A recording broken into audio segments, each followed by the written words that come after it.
আসসালামু আলাইকুম, কেমন আছেন সবাই? মেডিকেল আরপি মেডিকেল ডেস্কের নতুন ভিডিও নিয়ে আপনাদের সামনে উপস্থিত হলাম। তো গত ভিডিওতে আমরা ডিসকাশন করেছিলাম যে একটা হিস্ট্রি টেকিং এবং ডায়াগনোসিস কিভাবে করা হয় এবং সে অনুযায়ী রোগীকে কিভাবে আমরা চিকিৎসা দিয়ে থাকি। তো এখন থেকে আমি যেটা করব সেটা হচ্ছে যে আমাদের শরীরের বিভিন্ন সিস্টেম, একটা পর একটা সিস্টেমের বিভিন্ন রোগ নিয়ে আপনাদের সামনে উপনীত হব এবং সে অনুযায়ী ডিসকাস করব, সহজে আপনাদেরকে বোঝানোর চেষ্টা করব। তো প্রথমেই আমি হার্নিয়া নিয়ে ডিসকাস করব। হার্নিয়া কি? হার্নিয়া যদি আমি সহজ ভাষায় বলি তাহলে এটা হচ্ছে যে আমাদের শরীরের ভেতরের কোনো অংশ যদি শরীরের কোনো দুর্বল জায়গা দিয়ে বের হয়ে আসার চেষ্টা করে, সেটাকে আমরা হার্নিয়া বলি। আমি মেডিকেলের ভাষায় যদি বলি, it's a protrusion of a viscous or part of viscous through the wall of its containing cavity. তো এটা মানে যেই অঙ্গটাকে ওয়াল দিয়ে সুরক্ষিত থাকে, ওয়ালের কোনো উইকনেসের কারণে অঙ্গ যদি বের হয়ে আসার চেষ্টা করে, সেটাই হচ্ছে হার্নিয়া। আমাদের অ্যাবডোমেনের ব্যাপারটা যদি আগে ডিসকাস করি, যে অ্যাবডোমেন আমাদের বেসিক্যালি একটা বক্সের মতো, তার anterior abdominal wall, posterior abdominal wall, two lateral abdominal wall আছে এবং বাইরে থেকে ভেতরের দিকে অ্যাবডোমেনের ওয়ালগুলো তৈরি হয় স্কিন, সাবকিউটেনিয়াস টিস্যু, ফাসা, দেন মাসল, দেন হচ্ছে extra peritoneal tissue and peritoneum. এখন এই যে ওয়াল কন্টেইনিং স্ট্রাকচারগুলো যদি কোনো ডিফেক্ট হয়, কোনো উইকনেস হয়, সেখান থেকে হার্নিয়েশন হতে পারে। তো বই থেকে আমি একটা একটা করে পয়েন্ট বলে ডিসকাস করব। তো প্রথমে এখানে আছে যে অ্যাবডোমিনাল ওয়াল, সেটা সম্পর্কে আমি বললাম। দেন আছেন যে অ্যাবডোমিনাল হার্নিয়া। তো এখানে hernia is an abnormal protrusion of an organ or tissue through an opening in the layer that normally confines it. মানে যেটা হচ্ছে যে ওয়াল থাকে, ওই ওয়ালের উইকনেসের কারণে যদি কোনো কন্টেন্ট বের হয়ে আসার চেষ্টা করে ওয়াল দিয়ে, সেটাই হচ্ছে গিয়ে বেসিক্যালি অ্যাবডোমিনের কোনো অর্গান বের হয়ে আসার চেষ্টা করলে সেটা অ্যাবডোমিনাল হার্নিয়া। আর anatomical causes of abdominal wall herniation, anatomical cause কি কি হতে পারে? তো অ্যানাটমিক্যাল কজের মধ্যে যদি আমি বলি, তো প্রথমেই জন্মগত কোনো ত্রুটি বা কনজেনিটাল কোনো কজ হতে পারে। জন্মগত কোনো কারণে যদি হচ্ছে কোনো দুর্বলতা থেকে থাকে অ্যাবডোমিনাল ওয়ালে, সেখান থেকে হার্নিয়েশন হতে পারে। দেন ট্রমা, মোস্ট কমন। কোনো কারণে অ্যাক্সিডেন্টাল ট্রমা হতে পারে, কিংবা কোনো অপারেশন হয়েছে আগে, সেখান থেকে স্কার তৈরি হয়েছে। সেই স্কারের স্ট্রেংথ কিন্তু নর্মাল অ্যাবডোমিনাল ওয়ালের যে স্ট্রেংথ তার চেয়ে 70%, 30% কমে যায় এবং এখান দিয়ে হার্নিয়া হওয়ার চান্স থাকে 10%। দেন যদি ইন্টারঅ্যাবডোমিনাল প্রেশার কোনোভাবে বেড়ে যায় যে কোনো ধরনের রোগের কারণে, এছাড়া হতে পারে যদি কোলাজেন ডিফেক্ট থাকে, সেক্ষেত্রে হতে পারে। সেটা হচ্ছে pathological cause. Then common principles in abdominal hernia. Abdominal hernia common principle কিভাবে বা এইরকম হার্নিয়াটা কিভাবে হতে পারে?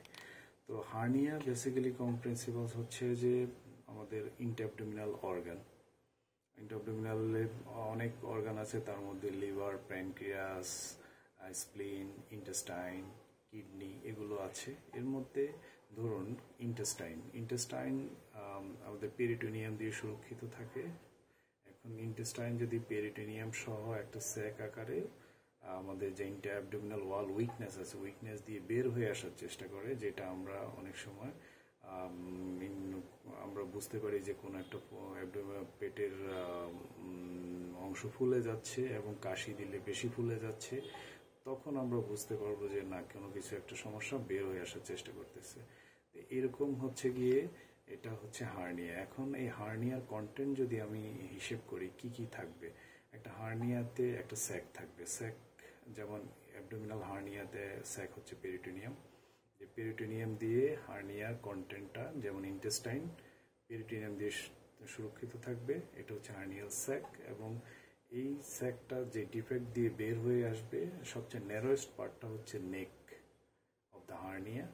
And then content of the hernia, content of the হার্নিয়াটা হচ্ছে এটা ইন্টেস্টাইন হতে পারে বা ওমেন্টাম হতে পারে বা অন্য কোনো অর্গান হতে পারে। তো এটা হচ্ছে কিছু কমন প্রিন্সিপালস অফ হার্নিয়া। এবং এই অর্গানগুলো সাধারণত স্লাইড করে ডিফেক্ট দিয়ে বের হয়ে আসার চেষ্টা করে। এখন কোনো কোনো ক্ষেত্রে দেখা গেছে যে এটা রিডিউসিবল হয়, মানে যে অর্গানটা স্যাক দিয়ে হার্নিয়েশন হয় আবার অটোমেটিক্যালি সেটা ভেতরে চলে যায়, এটা হচ্ছে রিডিউসিবল হার্নিয়া।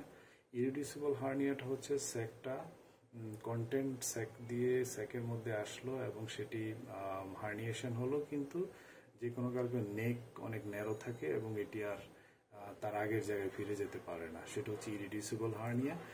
ইনকার্সিরেটেড হার্নিয়াটা হচ্ছে ইরিডিউসিবল হার্নিয়া, বাট এটার স্ট্যাঙ্গুলেশন হওয়ার একটা থ্রেটেনিং কন্ডিশনে আছে এবং পটেনশিয়াল স্ট্যাঙ্গুলেশন, যে কোনো সময় এটা রক্ত সরবরাহ বন্ধ হয়ে পৌঁছে যেতে পারে। সো এটা হচ্ছে ইনকার্সিরেটেড হার্নিয়া।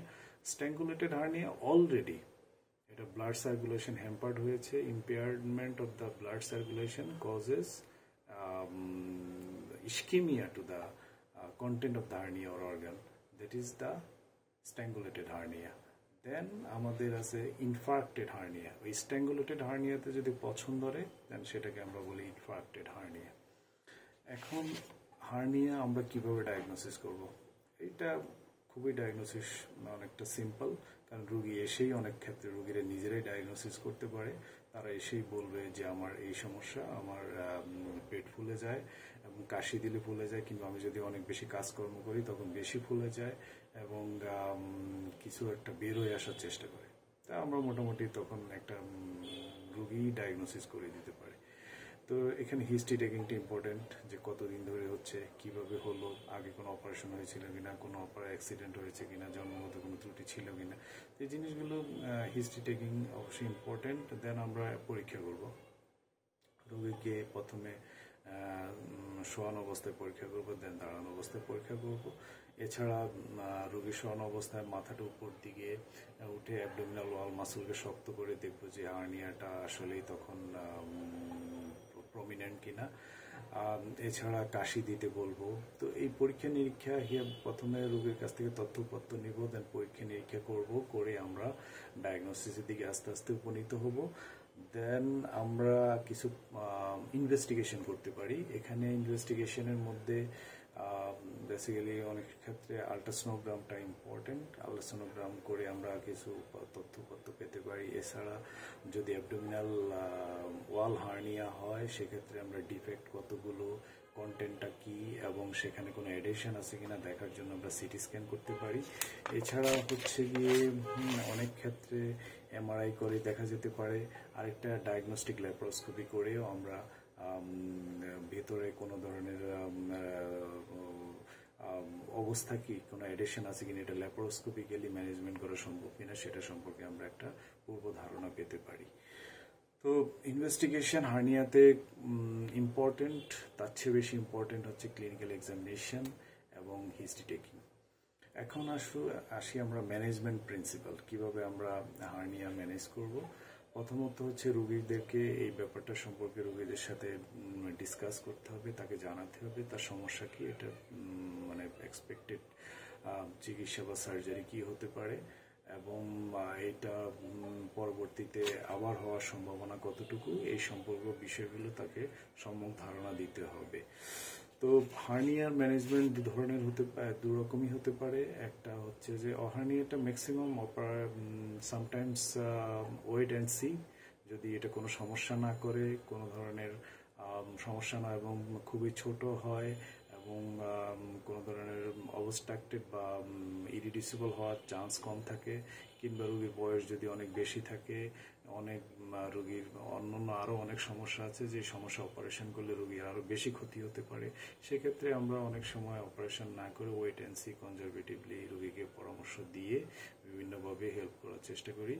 অনেক ক্ষেত্রেই এটা অপারেশন লাগে, সেক্ষেত্রে অপারেশন দুভাবে হতে পারে, একটা হচ্ছে ওপেন সার্জারি, একটা ল্যাপারোস্কোপিক সার্জারি। ওপেন সার্জারি হচ্ছে কেটে তারপর হচ্ছে সেলাই করে দেওয়া হয়।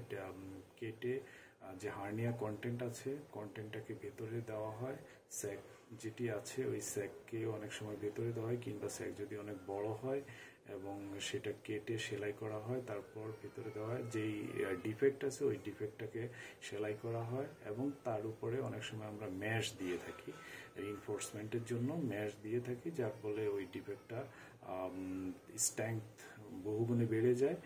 দেন আমরা স্কিন ক্লোজ করে এটা ওপেন সার্জারি কমপ্লিট করি। ল্যাপারোস্কোপিক্যালি এটা ল্যাপারোস্কোপিক্যালি মেশ দিয়েই করা হয়। তো সার্জিক্যাল অ্যাপ্রোচগুলো হচ্ছে এরকম। দেন আমরা যদি হচ্ছে দেখি বিভিন্ন রকম ম্যাশ পাওয়া যায় যেটি আমরা সার্জারিতে ব্যবহার করি, যেমন হচ্ছে synthetic mesh, then biological mesh and absorbable mesh, tissue separating mesh. And এই ম্যাশগুলো কোথায় অ্যাবডোমিনাল ওয়ালে কিভাবে বসানো যায়? তো সাধারণত অ্যাবডোমিনাল ওয়াল হার্নিয়ার ক্ষেত্রে চারভাবে করা যেতে পারে। একটা হচ্ছে যে অনলে, ইনলে, সাবলে এবং ইন্টারপেরিটোনিয়াল ম্যাশ প্লেসমেন্ট। অনলে যেটা, সেটা হচ্ছে যে একদমই যে ডিফেক্ট বা যে হার্নিয়া আছে মাসলের উপরে ম্যাশ বসানো হয়। অনেক ক্ষেত্রে কম্পোনেন্ট সেপারেশনের দরকার হয়, কম্পোনেন্ট সেপারেশন করে তার উপরে ম্যাশ বসানো, আর সেক্ষেত্রে এটা হচ্ছে অনলে। আর ইনলে হচ্ছে যে মাসল ডিফেক্ট আছে ওই ডিফেক্টের মাঝখানে ম্যাশ বসানো হয়। সাবলেটা হচ্ছে যে মাসলের পেছনে বা রিক্টোমাস্কুলার, এটা ম্যাশ বসানো হয়, এটা সাবলে ম্যাশ রিপেয়ার। আর আইপন যেটা ইন্টারপেরিটোনিয়াল অনলে ম্যাশ রিপেয়ার, এটা অপারেশন ওপেন সার্জারি না করে ল্যাপারোস্কোপিক্যালি যে ডিফেক্ট আছে কন্টেন্টটাকে রিডিউস করে, স্যাকটাকে রিডিউস করে, দেন ডিফেক্টের সামনের দিকে ম্যাশ বসানো হয় এবং ম্যাশটাকে ফিক্স করা হয়। দেন এটা হচ্ছে ইন্টারপেরিটোনিয়াল অনলে ম্যাশ রিপেয়ার। তো এইভাবে হচ্ছে আমরা বেসিক্যালি অ্যাবডোমিনাল হার্নিয়া গুলো ম্যানেজ করে থাকি। এখানে কি কি কোন কোন পজিশনে হতে পারে, যেমন এখানে একটা ছবি দেওয়া আছে, সেটা হচ্ছে এপিগ্যাস্ট্রিক রিজিয়ন। এটা হচ্ছে পেটের একদম উপর দিকে আমাদের প্রায় থোরাক্সের যে পয়েন্ট প্রসেসের নিচে, এটা হচ্ছে এপিগ্যাস্ট্রিক। এখান দিয়ে একটা দুর্বল পজিশন তৈরি হতে পারে, এটাকে বলি এপিগ্যাস্ট্রিক হার্নিয়া।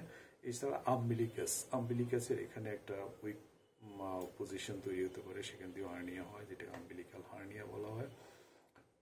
দেন হচ্ছে আরেকটা পজিশন হচ্ছে স্পাইজিলিয়ন হার্নিয়া। এটা হচ্ছে বেসিক্যালি আমাদের যে রেক্টার শিটের ল্যাটারালি থাকে একটা স্পাইজিলিয়ন ফাঁসা থাকে, সেখান দিয়ে হার্নিয়াটা হলে এটাকে আমরা স্পাইজিলিয়ন হার্নিয়া বলি। দেন আমাদের এখানে পোস্টেরিয়র অ্যাবডোমিনাল ওয়ালে হতে পারে লাম্বার হার্নিয়া। এছাড়া আমাদের যে ইনগুইনাল হার্নিয়ার ক্ষেত্রে হতে পারে, ইনগুইনাল হার্নিয়া হতে পারে femoral hernia, obturator hernia and gluteal hernia, sciatic hernia হতে পারে। এখন আমরা ইনগুইনাল হার্নিয়া নিয়ে যদি ডিসকাস করি, সেটি হচ্ছে যে আমাদের যে গ্রয়েন আছে, গ্রয়েনের বেসিক্যালি স্কোটাম এবং স্কোটামে যে টেস্টিকেলস আছে, টেস্টিকেলসের যে spermatic cord connected with the testicle spermatic cord আমাদের লোয়ার অ্যাবডোমেন অথবা পেলভিসের সাথে স্পারমাটিক কর্ড এই ইনগুইনাল ক্যানেল দিয়ে পেলভিস এবং হচ্ছে কি স্কোটামের সাথে একটা কমিউনিকেশন আছে। এখন অ্যাবডোমিনাল কোনো অর্গান যদি হচ্ছে ইনগুইনাল ক্যানেল দিয়ে স্কোটামে চলে আসার চেষ্টা করে, তাহলে আমরা কি সেটাকে বলি ইনগুইনাল হার্নিয়া। এটা দু ধরনের হতে পারে বেসিক্যালি, যে ল্যাটারাল হার্নিয়া, মিডিয়াল হার্নিয়া, বা যেটাকে আমরা ল্যাটারাল হার্নিয়াটাকে বলি হচ্ছে ইনডাইরেক্ট হার্নিয়া, মিডিয়াল হার্নিয়াটাকে বলি আমরা ডিরেক্ট হার্নিয়া। মানে এখানে আমাদের যে এপিগ্যাস্ট্রিক ইনফেরিয়র এপিগ্যাস্ট্রিক ভেসেলস আছে তার মিডিয়ালি যদি হয় তাকে আমরা বলি ডিরেক্ট হার্নিয়া, আর ল্যাটারালি হলে তাকে আমরা বলি ইনডাইরেক্ট হার্নিয়া। তো ডিরেক্ট হার্নিয়া সাধারণত পোস্টেরিয়র ইনগুইনাল ওয়ালের উইক মাসলের মধ্য দিয়ে হতে পারে। এটা অনেক বয়স্ক পেশেন্টদের বেশি হয়, যখন পোস্টেরিয়র ইনগুইনাল ওয়ালের মাসল অনেক বেশি দুর্বল হয়ে যায়। এছাড়া যে ইনডাইরেক্ট হার্নিয়া, সেটা সাধারণত ডিপ ইনগুইনাল রিং দিয়ে হয়। ডিপ ইনগুইনাল রিংয়ের ক্যাপাসিটেন্স বেড়ে গেলে সেখান দিয়ে যে স্পারমাটিক কর্ড আসা যাওয়া করে, তার পাশ দিয়ে হয়তো পেরিটোনিয়াল কন্টেনিং কোনো ক্যাভিটি কন্টেনিং কোনো কন্টেন্ট স্কোটামের দিকে বা ইনগুইনাল ক্যানেলে চলে আসে, যেটাকে আমরা বলি হচ্ছে ইনডাইরেক্ট ইনগুইনাল হার্নিয়া। তো হার্নিয়া ম্যানেজমেন্ট সেম আগের মতোই, এখানে reduction of the content, reduction of the sec, অনেক ক্ষেত্রে স্যাক বড় হলে স্যাক কেটে সেটাকে সেলাই করা হয়, এবং then reducing the sac and then repairing the defect and reinforcement of the defect with mesh placement and then closure of the cavity. So এইভাবে হচ্ছে কি বেসিক্যালি ইনগুইনাল হার্নিয়া সেম ওয়েতেই ম্যানেজ করা হয়। দেন ডায়াগনোসিসও সেম। ইনগুইনাল হার্নিয়াটা অনেক সময় common, কারণ inguinal হার্নিয়ার ক্ষেত্রে কিছু ব্যাপার আছে যেগুলো একটু ডিসকাস করা দরকার। যেমন ইনগুইনাল হার্নিয়া বেসিক্যালি মেলদের বেশি হয়, ফিমেলদের কম হয়। আর ইনগুইনাল হার্নিয়ার ক্ষেত্রে যেটা হয় সেটা হচ্ছে যে যারা heavy worker, gym worker, gymnasium বা হেভি ওয়েট লিফটিং করেন, কিংবা হচ্ছে যাদের ক্রনিক অনেক দিন থেকে কাশি থাকেন, কনস্টিপেশন থাকে, বা ইউরিনের প্রস্রাব আটকে যায়, পায়খানা আটকে যাওয়ার সমস্যা থাকে, এদের ক্ষেত্রে ইনগুইনাল হার্নিয়াটা হওয়ার সম্ভাবনা বেশি থাকে। সো এইসব ক্ষেত্রে আগে থেকে সাবধান হলে এইটা অনেক ক্ষেত্রেই কমানো যেতে পারে। তো আমাদের পরামর্শ থাকবে যে যাদের ক্ষেত্রে এই সমস্যাগুলো আছেন তারা যাতে, যাদের পায়খানা শক্ত হয়ে যায় বা আটকে যায়, তারা যাতে এটা সমাধান করেন, বা অনেকদিন দীর্ঘদিনের প্রস্রাব আটকে যায় এই সমস্যার সমাধান করেন, কিংবা কাশির সাথে সেটি করতে সমাধান একটি চিকিৎসা নিতে পারেন, যাতে হচ্ছে যে আমাদের ইন্টারঅ্যাবডোমিনাল প্রেশার বেড়ে গিয়ে হার্নিয়েশন না হয়। তো এই ব্যাপারগুলো আমাদেরকে অবশ্যই খেয়াল রাখতে হবে। আর যদি ইনগুইনাল হার্নিয়া হয়ে যায় সেটা আমাদের দেখতে হবে যে সেটা কি রিডিউসিবল কিনা, অর্থাৎ যে হার্নিয়াটা ইনগুইনাল ক্যানেলে আসে সেটা কি আবার পেটের ভিতরে চলে যায় কিনা, সেটা অটোমেটিক্যালি চলে যায় কিনা, কিংবা আপনি চাপ দিয়ে ভিতরে দিয়ে দিতে পারেন কিনা। যদি হয় সেটা রিডিউসিবল হার্নিয়া।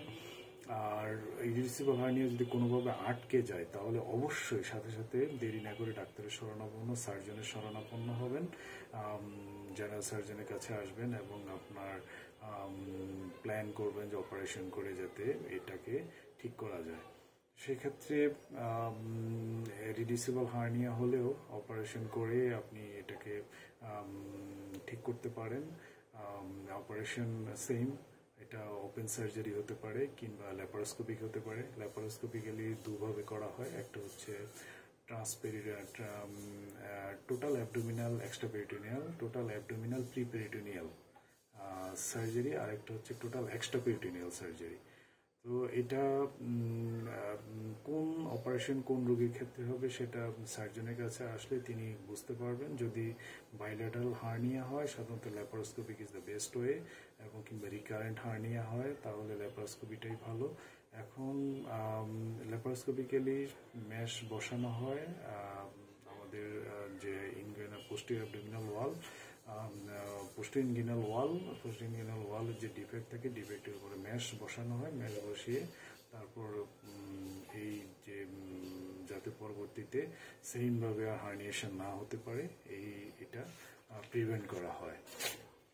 এছাড়া আমরা যদি আরও কিছু কন্ডিশন জিজ্ঞেস করি, যেমন এখানে বলা আছে যে ইমার্জেন্সি ইনগুইনাল হার্নিয়া, সেটা আমি বললাম। যদি কোনো কারণে হার্নিয়া আটকে যায়, যেটাকে আমরা বলি ইরিডিউসিবল হার্নিয়া বা অবস্ট্রাক্টেড হার্নিয়া, স্ট্র্যাঙ্গুলেটেড হার্নিয়া, সেগুলো হলে অবশ্যই সাথে সাথে দেরি না করে হসপিটালে এসে সার্জনের শরণাপন্ন হতে হবে এবং অপারেশন করে এটা চিকিৎসা করতে হবে। আদারওয়াইজ যেটা হবে সেটা হচ্ছে যে ওই ব্লাড সাপ্লাই বন্ধ হয়ে গিয়ে সেটাতে পছন্দ হয়ে গিয়ে আপনার লাইফ থ্রেটেনিং কন্ডিশন বা জীবন ঝুঁকির মধ্যে পড়ে যেতে পারে।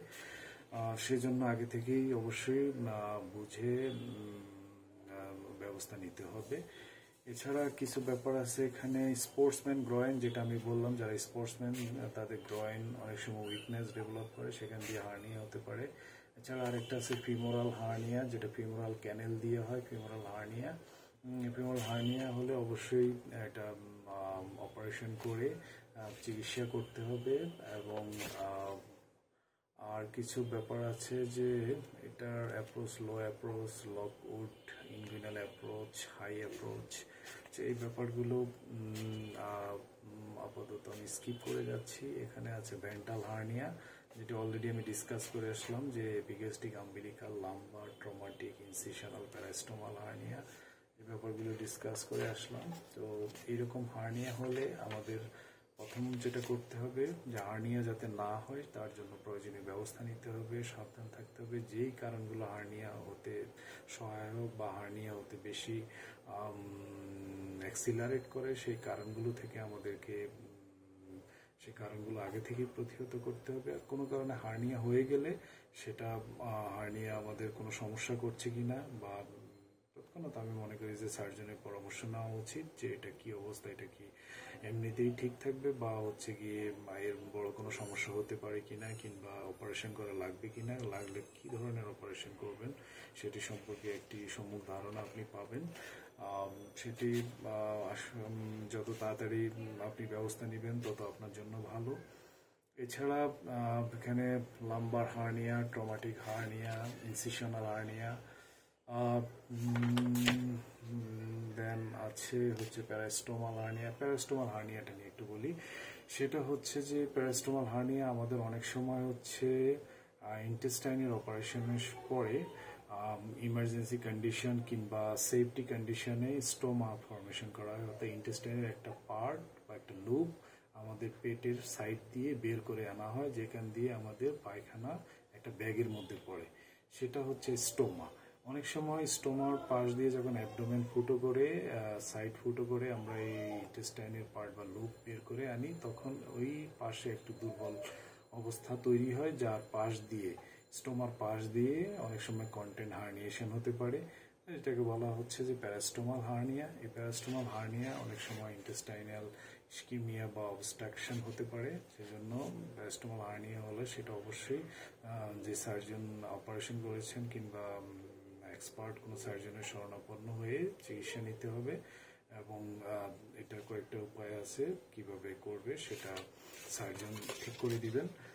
এছাড়া আমাদের আরও কিছু general abdominal infection condition, synergistic gangrene, cutaneous fistula, abdominal compartment syndrome. আচ্ছা, অ্যাবডোমিনাল কম্পার্টমেন্ট সিনড্রোমটা একটু বলি, যেটা আমি একটু আগে আপনাদেরকে বলেছিলাম যে কোনো কারণে যদি অ্যাবডোমিনাল ওয়ালের প্রেশার, অ্যাবডোমিনের প্রেশার বেড়ে যায়, সেখান থেকেও হার্নি হতে পারে। এখন অ্যাবডোমিনাল কম্পার্টমেন্ট সিনড্রোমটা হচ্ছে যদি interabdominal compartmental pressure, interabdominal pressure is more than 20 centimetre 20 millimetre of mercury হয়, দেন আমরা এটাকে বলি কম্পার্টমেন্ট সিনড্রোম। এটা সাধারণত হয় কি, অনেক সময় রোড ট্রাফিক অ্যাক্সিডেন্টের পরে রোগীরা আসলে তারপর ইমার্জেন্সি অপারেশন করা হয়, দেখা গেছে যে পেটের ভিতরে অনেক ব্লাড জমে থাকে, ওই সময় অপারেশন করে যদি আমরা ক্লোজ করে আসি, দেখা গেছে যে আবার পেটের ভিতরে ব্লাড জমে একটা অ্যাবডোমেন ডিস্টেন্ডেড হয় এবং কম্পার্টমেন্ট প্রেশার বেড়ে গিয়ে একটা কম্পার্টমেন্ট সিনড্রোম ডেভেলপ করে। এছাড়া অন্য আরও কিছু প্যাথোফিজিওলজিক্যাল কন্ডিশনে অ্যাবডোমিনাল কম্পার্টমেন্ট সিনড্রোম ডেভেলপ করতে পারে। যদি যে এটা সিনড্রোম ডেভেলপ করলে এটা অবশ্যই হসপিটালে আসতে হবে এবং ডক্টর অ্যাবডোমিনাল কম্পার্টমেন্ট ডিকম্প্রেশন করবেন। এটা হচ্ছে যে আমরা অনেক সময় হয় কি, যদি অ্যাবডোমিনাল দেখি যে অ্যাবডোমিনাল কম্পার্টমেন্ট সিনড্রোম ডেভেলপ করতে পারে, সেক্ষেত্রে অপারেশন করার পরে ইমিডিয়েট ক্লোজার না করে আমরা ডিলেড ক্লোজারের অ্যাপ্রোচে যাই। সেটা হচ্ছে ইমিডিয়েটলি আমরা পেশে ভ্যাগোটা ব্যাগ দিয়ে আমরা টেম্পোরারি ক্লোজ করি, দেন 24 or 48 hours লেটার আবার রিল্যাপারটমি করে দেন আমরা ডিলেড প্রাইমারি ক্লোজার করি। সেক্ষেত্রে কম্পার্টমেন্ট সিনড্রোমটা অনেকাংশে আমরা প্রিভেন্ট করতে পারি। তো আজকে এই ব্যাপারগুলো যতদূর আমি ডিসকাশন করলাম, একটা সম্যক ধারণা দিতে পারলাম আশা করি। ইনশাল্লাহ পরবর্তীতে আমি আরও ভিডিও নিয়ে আসব। সে পর্যন্ত অপেক্ষায় থাকুন। আসসালামু আলাইকুম।